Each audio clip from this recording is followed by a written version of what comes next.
Okay,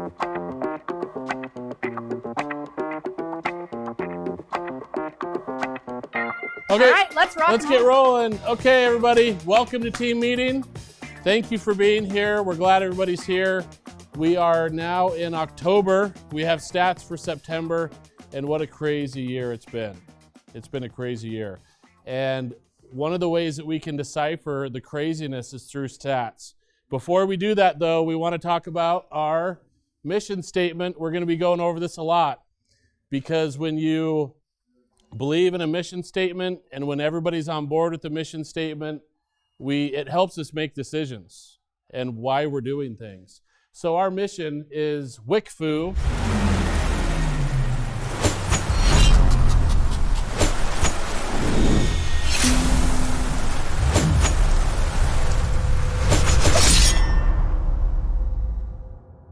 WICFU! We are impacting lives through real estate, creating opportunities for our families, our clients, and our communities. I mean, that's why we're here. That's why we do what we do, is trying to create opportunities and impact for ourselves and the people that we work with and the people we associate with in the area we live. Okay, and we chose real estate to be able to make this impact. So anyway, let's go over. Should we all yell WICFU at the same time? WICFU! So home sold. So basically, here's an interesting thing because we know what's our biggest problem in the market right now? Inventory, right? It's so hard to find inventory, multiple offers on many homes, but yet somehow home sold is higher and basically almost the same as what it was. So even with our limited inventory of listings, we still have enough listings to where it's not like a crisis market. It's grown year over year. There hasn't been a down year in 7 or 8 years. For example, in 2019, we had 282 homes sell. And again, the numbers that we're looking at is we're looking at Bingham County, Bonneville County, and Jefferson County. We had 282 homes sell. And this year, in September, we had 301 sell. And so we basically had a 1.2 increase, okay, which is basically about the same as what it was last year. So it's crazy. You would think that we would, with the crisis of listings that we have, you would think that the overall amount of homes being sold would be lower. It's not. So the listings are feeding things, okay? So let's look at what these look Jed, like. I might mention, the one thing that brings up in my mind, I've got a Mike Pence fly, is it's going to land on your hair, Jeremy. That's going to be awesome. I think about it, sellers are so worried. I don't want to sell. There's nothing to buy. But it proves there is as much to buy as there ever has been. It's just faster. It just comes on and comes off faster. And there's probably more buyers than last year. Yes. And we'll get into that. Yeah, that's a great point. I think we definitely are seeing more buyers. So here's kind of a breakdown of our market and how it's kind of, the listings or the solds and basically at what price point they are. We're seeing right now the hottest part of our price point is basically going from about $220 to about $350-ish, $360-ish. That's where most things are moving. And nowadays, that's starter home almost. I talked with Rockwell yesterday. Their $275 is their lowest home they have right now. And they are a starter home company. And so that's a starter home is $275, right in that range. So it's crazy. So if we look at year-to-date sales, in 2019, from January through September, we had 2,243 homes sell. And so far, we're at 2,343 homes. So we're actually up by a little over 4%. We're having an increase. So we continue to, it doesn't seem like that could be possible, but sometimes we get so caught up in the moment and the craziness of how hard it is to get a deal put together. We have to get back to reality with the stats, and we have to look at the stats and realize that things haven't changed that much as far as the sales go. Let's talk about price. What it does impact is price, because when we don't have a lot of inventory, price goes up, right? Supply and demand. This fly, I am going to go crazy in a second with this fly. It's the year of the fly. It's the year of the fly. Yeah, I may smack it if I see it again. Smack it. Smack it. Kill it. Does anybody have any chopsticks? Miyagi style. There it is. Oh, I would have gotten that. Oh, sorry. Okay, average price last year was crazy. It was $254,000 last September. Seems so affordable now. Yeah, it seemed, but it was so high. It seemed so high. Last year in September, it went up 300 to 316,000. We're seeing almost 24% increase from September over September. Okay, we don't like those numbers. That's too high. Okay, we want that to kind of mellow out a little bit. So if you look at overall from January to September, it's not as much, 243,000 to 279. We like that better. But it's still 14.8%. So we're seeing double-digit increases in price, average sales price, basically from about 2015. For the last 5 years, we've seen double-digit increases.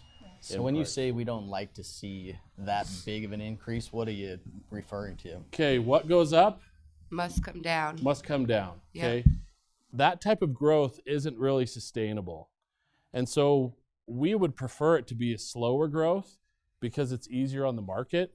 But when you see it this crazy go up, then I mean it's going to go down, right? I So- mean the market has to even out. Yeah, you say that, and people always say, I'm going to wait for the market to crash before I buy.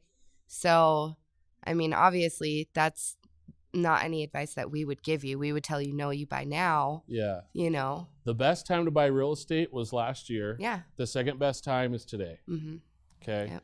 And so, yeah, I mean, what you have going for you now is even with these increases in price, if you're getting financing with interest rates so low, that Your you buying aren't power paying is- that much more now Yep. than you were last year.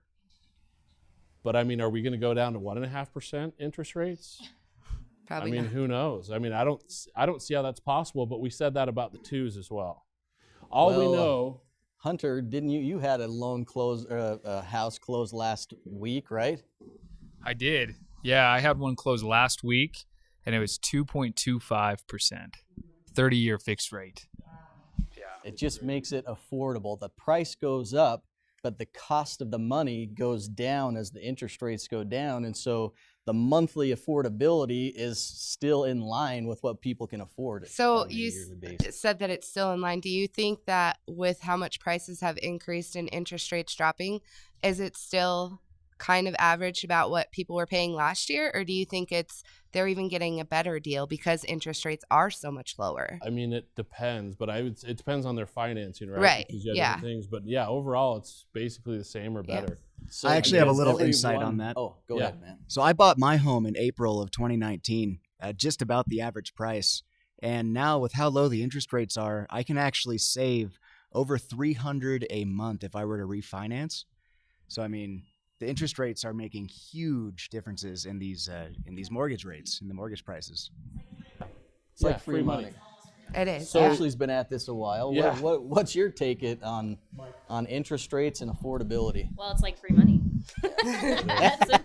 It is. It is literally. It's like free money. We just refinanced as well and got almost $200 off our payment. And even if the market did not go up, just with the way that interest rates are at right now, it's still going to be cheaper right now to buy than it is in the future. Period. It's at a 50-year low. It is not going to be this low again. It's almost free money. Buy. Almost free money. It's a good time. For every 1% in rate, 11% in loan, right? So if we went up 14%, that's just a net, and the rates went down 1, that's a net 3 increase, 3%, right? In affordability. So that's an interesting thing to watch. But will rates go down to 1.25, or is that affordability gap going to start to decrease and it's going to be harder for people to afford the prices as if they keep increasing? I mean, don't bet on them going down. That's a dangerous game. So again, if you're looking to buy, there's never been a better time. But you got to have a plan. I mean, our agents, we know how to make a plan. If you just go in and make an offer, you're probably not going to get it. I mean, you got to know a plan. You got to have strategies, because only one person gets the offer when there's 5. I mean, we've even had homes with 16 offers. Who's seen more than 16 offers There's 12. There are 12 offers on a property this morning. this morning?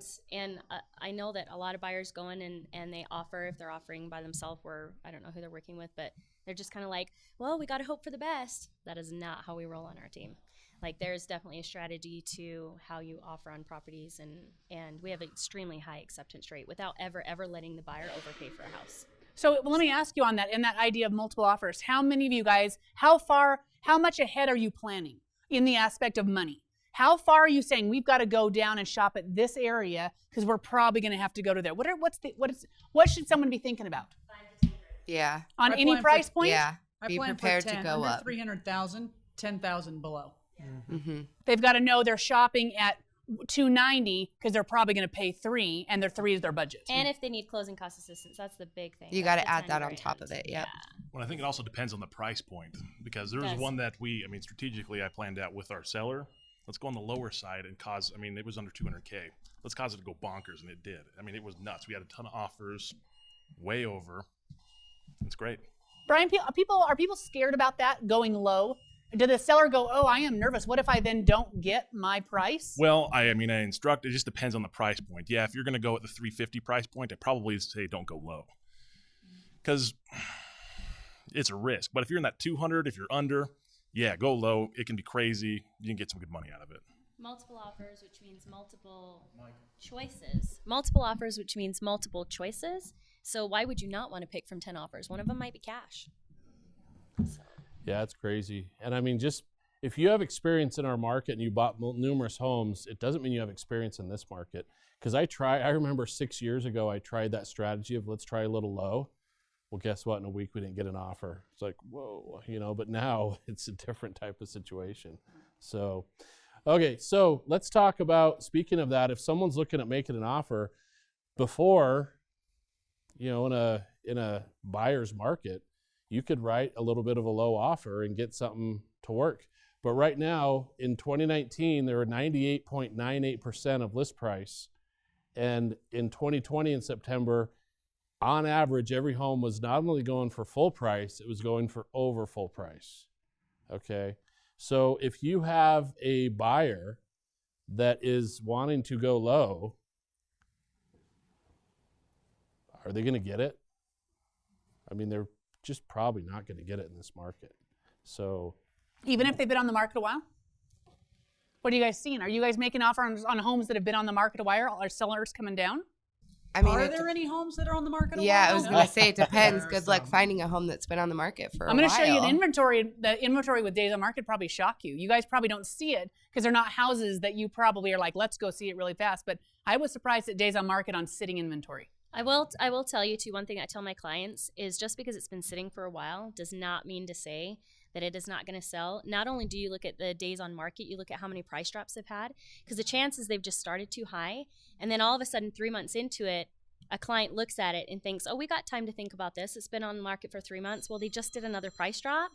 And the problem with that is that the minute somebody offers, it kicks up dust, and still, even at 3 months or 4 months, you still get into multiple offer situations because now they're where they should be price-wise.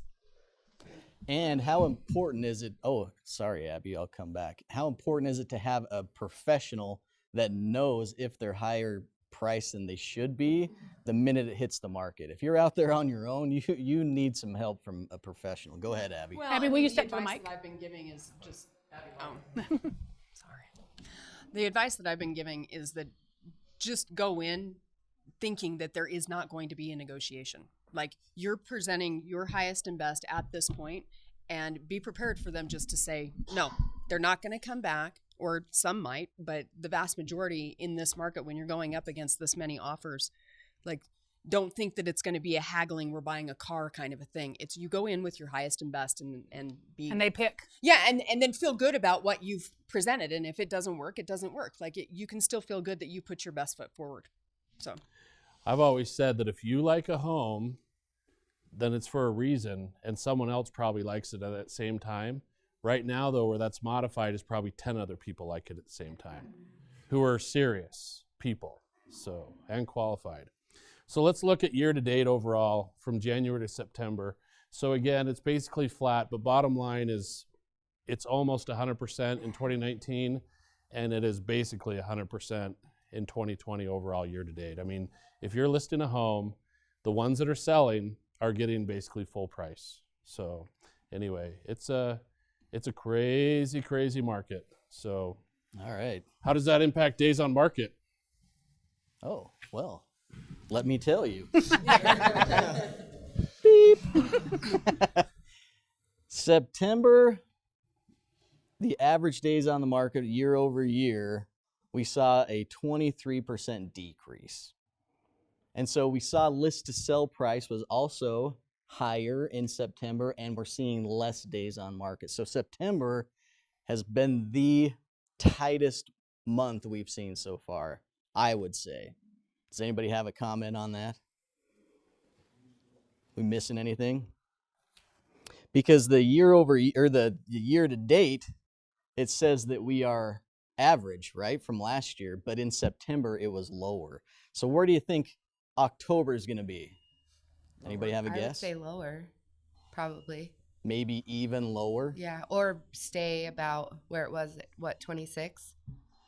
Do you guys feel urgency in that? Are you guys feeling that as buyers? Do you feel them urgent to get closed before the snow flies? Well, and I feel like right now it's an urgency to get closed anyways, just because everything seems to be getting pushed because of either appraisals or with just lenders and refinances. Everything is so busy. So if you're not pushing it close, it's kind of like, you got this, you're good. Exactly, and that's where what I would like to talk about is seasonality. Mm-hmm. If we're in the tightest market we've ever seen on prices, interest rates, and inventory levels, are we going to see as big a decrease in inventory that we've seen in past years because of the snow in Idaho? There's a seasonality piece that we were always watching. Jessica, it looked like you. I think about it, and I think when we talk to sellers, when we talk to sellers, like less people like to shop in the summer. I mean, in the winter, right? People just less people like. Not as many people from California are moving here. No one likes to move. No one likes to move in the winter. Yeah. So if you were going to sell, there will still be buyers out there. You're going to throw your house on the market, man. This winter, you're going to get a lot more serious buyers in the winter because nobody wants to trek through 3 feet of snow to go see a house. You'll get less of those buyers moving in, but there are buyers waiting to buy. Yep. And I think we'll see just as much activity. But there are the sellers like, I don't want to wait, so that inventory may tighten again. Yeah. Man, it'll be interesting to see what happens this winter. And some of the buyers are getting pushed further and further ahead in their buying cycle. And so with seasonality and weather and less people willing to sell, we may see even tighter and everybody wants to get in their new house by the holidays. Mm-hmm. So I think there is a push right now. If I was a seller, I would call us today. Because you think about 30 days, it used to be, it might be a little longer now, but about 30 days from offer to close. Yeah. So this is almost your last chance before everyone And then shows what up happens for after the turkey. holidays that might impact us? Election. The election is right up. I mean, it is right now. Yeah. I mean, it's like we're squeezing in between two, and we don't know what's on the other side. But it is the money right there. And that was kind of a trick question. What's going to happen in October? Nobody knows. Oh, I answered that. I know that's usually I think Jessica would probably have an answer. But this is a perfect segue. Current homes on the market. This is Bonneville, Bingham, and Jefferson County. Those three. There's 170 homes right now. Last month we had 203. And so that's down 15% just month over month. So, Jeremy, I might mention, I just wrote down in here. So in July, inventory was down 23%. In August, it was down 13%. We're down 15%. But the number of transactions isn't decreasing. Is not decreasing. It's just the available is getting snapped up quicker, right? It feels like a crazy time, like we're in a fun house. And that's what absorption rate is. If you had to explain absorption rate, who can do it in one sentence? Brian, the man. He always does. Here he is. Step up to the mic, sir. Well, gee, I only say this every single day. Yeah, if we stop taking new listings, how long does it take to sell all remaining inventory? And that's how we quantify how quick your home can sell. Yeah. Perfect. We're at 2.9 weeks. I mean, I've never calculated it in weeks before. Just a couple months ago was the first time our market has ever been below 1 month, 30 days. So we are at, just last month we hit 0.83, and this September month we hit 0.65. I mean, that is tight. If you're a buyer, you are having to act quickly, which brings me to the termination rate. Because when buyers go pending so quickly, there's some sometimes there's extra problems that come in down the road because they're a higher price. There's some things that come up in inspection. And so we're seeing from 14% fallout from pending and starting over to 24% right now.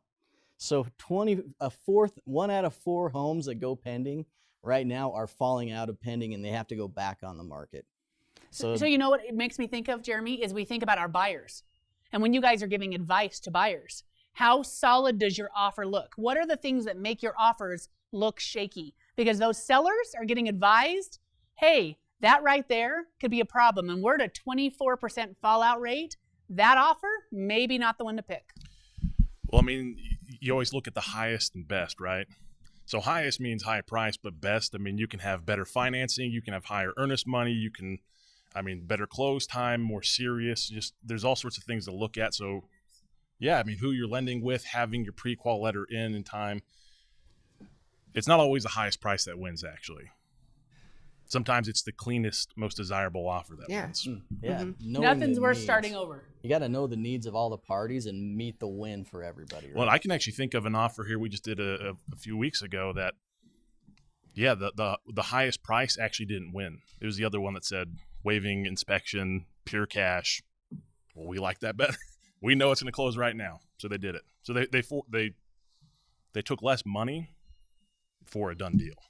So we absolutely have strategies to still protect buyers and sellers in situations like that. So we want to sit down and talk to you about those before you just jump. Well, Don't try this at home. Don't try this at home. Yeah, well, and you guys talking, we need to meet expectations. Those buyers, sometimes it feels like they're being told, like, that's not how it is. This isn't my first time. I don't have to go that hard. And you're like, listen, I need to set the expectations that we're going to get into this. And that seller's not going to give you anything. So when you say that, do you think that other buyers coming in, the fallout rate is so high because they're rushed into it and they're getting buyer's remorse and they're just like, I don't know what to do now because now I'm in this house that I'm buying and I'm paying $10K over what I wanted to originally pay, but I'm stuck. And so they just get scared and they just want to walk away. Yeah, that's absolutely a part. Because they're rushed into it and they're like, oh, I have to get this house. And then they're like, oh, okay, I got it. But now what? You know, and so they kind of get frightened and don't know what to do. But I feel like if you have a good agent who can walk you through the process in the beginning, you won't have the buyer's remorse and you'll know that you're making the right decision. So yeah, and that's what Casey specializes in. That's what I specialize in. That's what a few on the team specialize in is buyers. And so I mean, I don't know. My fallout rate is extremely low. Yeah, I don't. And it's not because a buyer is going to be higher monthly or higher than they were expecting because all that. It's because we set the expectations and we Exactly. put into their, the right mindset, basically. Yeah. And with good information, you make good decisions. Yeah, So. and we set them up with lenders that give them the proper numbers before they get too deep into it. So. Yep. This is inventory just for Bonneville County, correct? No, this is inventory. This is all of it. Okay. But the next one is The Bonneville. next one's Bonneville County. This is current inventory for available houses per price range, which is very interesting. If you look at 100 to 200,000, that's the starting point. We have 0 homes under 100,000 in all 3 all counties. 3 counties. Unless it's a manufactured home not on a foundation. Which you can't qualify for anyways with financing. So. Crazy. And so we're seeing a big increase in the higher numbers right now. Days on the market with the 2 million to 3 million, we have one at 337. But typically, we don't even have listings over $1 million or $1.5 million in our market, and we are seeing quite a few more come.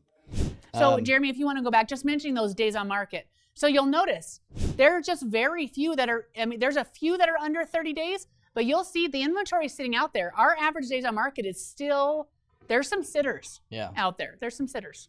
This is just Bonneville County. We have 102 homes right now. And just a few weeks ago, it dropped below 100. It was 93 last Friday. Yeah. 93 on Friday. Thanks, So Abby. on this, I did this separation. This is 20% of the homes in Bonneville County are over $500,000. 20% of the inventory is over $500,000. That's an interesting stat. And you look at 200 to 300, Hunter Taylor was talking about that the other day. There's average days on the market just above there of 196, but look at that. there's 24 pieces of inventory and 34 days on the market on average in that price range, because that is the most affordable right now. So I put notes in there, Jeremy. You want to give the stats of the lowest priced home in Bonneville County right now? 120 built in 1920 is the lowest priced house today. 700 square feet? Yeah, it's crazy. That's the lowest priced house. So here is a quick snapshot of interest rates for the affordability conversation. FHA 2.25, rural development same, VA same, Idaho housing 2.5. That FHA 15-year though, that's crazy. Look at that. How is it under 2? 1.99%. Wow. That's like interest only almost. That's like insane. Interest only, you still pay it off. I'm still paying it off. Still paying it off. I remember. but interest If you were in only. the days, if you were in real estate in 2006 Yeah. 4 or 5. 6, Yeah. yeah, you know what that meant. Yep. So that is just helpful for the prices going up. So now is a great time to buy or sell. So Landon mentioned just on this, he said they're still working, even though there's been some delays. They're ordering the appraisals up front. So they're not waiting to order those appraisals. So they're still making their 30-day. He said, but what they're finding out is a lot of people moving in that have kind of interesting income. They're self-employed, or they don't have a job when they're moving here. And all these things. So that's kind of what has been interesting in the mortgage world right now is they've got to be a little bit creative on their financing. But he said, call him and he can talk through how to get the right thing. But because if you're moving here, sometimes it's a little bit tricky. He's been able to do it. I've sent him multiple out-of-state buyers, and he's done it either as a second home because they aren't working here, or he's done it where one time, I can't even remember what type of loan he did, but he got it done and we closed and buyers moved here. So, but yeah, Landon can definitely, either match rates or work out different loan types when somebody else can't approve you. So I also want to mention one of the big things that a lot of agents are talking about is whether or not that seller knows if they can trust your lender. Mm-hmm. So people coming in and choosing a lender that is not known, is out of state, is those kind of things, sometimes that can affect your offer. Yeah, absolutely. So you need to talk to your agent about that. All right, so one of our part of our mission statement is reaching out to the community and creating impact, which takes us to nosy neighbors. You guys, my favorite part. In the know.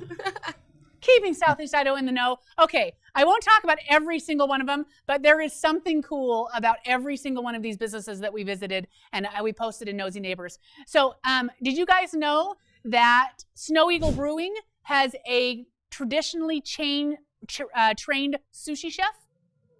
So they have traditional Japanese sushi at Snow Eagle. Servant's Heart Entertainment has a non-alcoholic nightclub that people can go to if they want to get people together, and you can record music there and they'll give you lessons on how to perform. I loved that.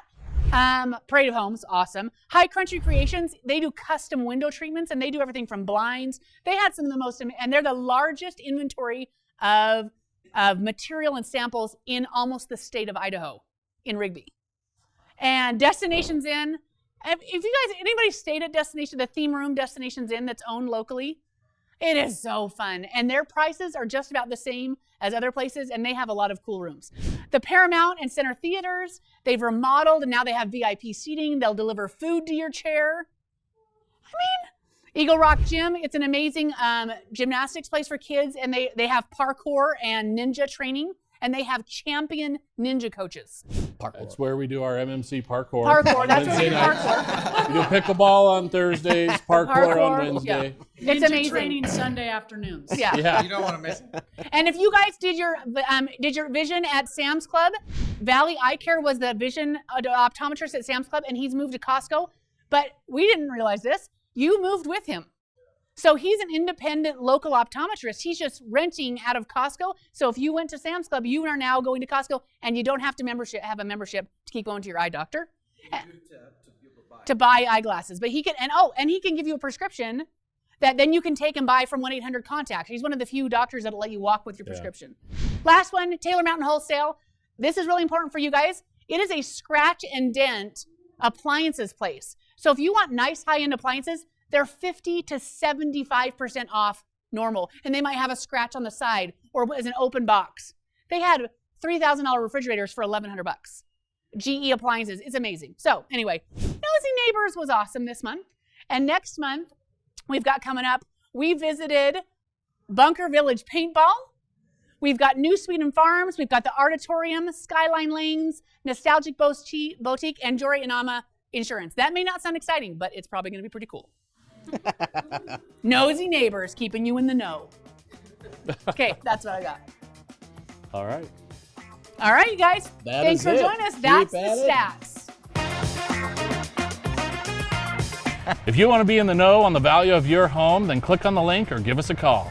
If you love the idea of having someone to contact at any time, that's the benefit of a team. Give us a call. Let us talk about your process and how you can have a better experience, a more satisfying experience in real estate with Murdock Manwaring Company. Have you lost out on a house as a buyer? We have strategies that you can download from our website or give us a call and we'll tell you some of these strategies to help you out.